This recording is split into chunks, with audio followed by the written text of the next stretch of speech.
semuanya, perkenalkan nama saya Willy dari SDN 11 Kulianan. Pada kesempatan kali ini saya akan bercerita tentang Perang Padri. Disimak ya. Pada awal abad ke-19, di dataran tinggi Sumatera Barat Minangkabau, kehidupan masyarakat diwarnai oleh adat yang kaya dan kental dengan tradisi lokal. Namun, di tengah kebiasaan ini, angin perubahan mulai bertiup, membawa ide-ide baru yang datang dari jauh, dari tanah suci Mekah. Beberapa ulama yang baru pulang dari perjalanan haji membawa lebih dari sekedar pengalaman spiritual. Mereka datang dengan semangat untuk memperbarui ajaran agama Islam di tanah Minangkabau. Ulama-ulama ini yang kemudian dikenal dengan kaum Padri, menyaksikan dengan mata kepala sendiri betapa ajaran agama Islam begitu ketat di tanah tempat tinggal mereka. Namun di Minangkabau, tradisi adat yang sudah mengakar kuat seringkali bertentangan dengan ajaran agama Islam. Namun, kaum Padri tidak menyukai sabung ayam, perjudian, minuman keras yang lazim dilakukan oleh sebagian masyarakat Minangkabau. Namun, perubahan tidak datang dengan mudah. Di sisi lain, kaum adat yang memegang teguh tradisi dari leluhur menolak seruan dari kaum Padri.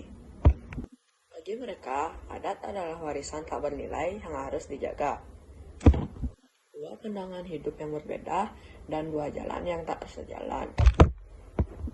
Mulai bersiap untuk menuju benturan. Pada tahun 1803, pertikaian mulai pecah. Kaum Padri yang dipimpin oleh tokoh-tokoh seperti Tuanku Nan Renceh, Tuanku Pasaman, dan Tuanku Imam Bonjol mulai menyuarakan perang suci untuk menegakkan syariat Islam. Mereka mulai menyerang desa-desa yang masih mempertahankan adat yang dianggap tidak sesuai dengan ajaran Islam. Kaum Padri melawan. Mereka mempertahankan hak yang mereka anggap sebagai jati diri mereka. Pertempuran semakin membesar, melintasi desa-desa dan lembah-lembah yang ada di Minangkabau. Namun, kaum adat yang terdesak merasa tidak mampu bertahan lebih lama dalam keadaan terjepit. Mereka mencari pertolongan dari kekuatan besar yang terdiam di pesisir pantai Sumatera Barat, Belanda. Belanda yang melihat kesempatan untuk memperluas wilayah di pedalaman Sumatera Barat menyambut permintaan ini dengan tangan terbuka. Pada tahun 1821, surat ditandatangani dan Belanda mulai masuk ke medan konflik. Dengan senjata dan teknologi perang yang lebih maju, Belanda berusaha untuk menundukkan kaum Padri yang terus memberikan perlawanan sengit. Meskipun kuat dalam semangat, kaum Padri kini melawan musuh yang lebih kuat dari sebelumnya. Namun, perlawanan kaum Padri tidak mudah untuk dipatahkan. Di bawah pimpinan Tuanku Imam Bonjol, kaum Padri menggunakan taktik gerilya. Taktik gerilya adalah taktik yang menyerang secara tiba-tiba dan menghilang ke pegunungan. Benteng Bonjol adalah markas mereka yang menjadi simbol pertahanan dan ketangguhan kaum Padri. Tahun demi tahun berlalu, namun Belanda tak kunjung bisa mengalahkan kaum Padri. Pada tahun 1832, setelah bertahun-tahun, akhirnya benteng Bonjol jatuh ke tangan Belanda.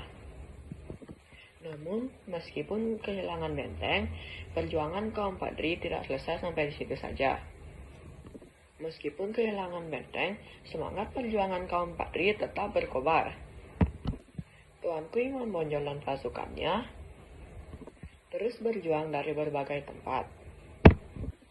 Mereka tahu ini bukan keyakinan tentang mempertahankan benteng, tetapi untuk mempertahankan keyakinan dan jati diri. Belanda yang semakin gencar menekan akhirnya mengajak Tuanku Imam Bonjol untuk melakukan perundingan damai. Dalam perundingan yang penuh dengan tipu muslihat Belanda, Tuanku Imam Bonjol ditangkap dan diasingkan ke Cianjur, kemudian ke Ambon, dan akhirnya Tuanku Imam Bonjol wafat di Manado. Teman-teman, sekian dari saya. Terima kasih telah menyimak video ini. Saya ucapkan terima kasih.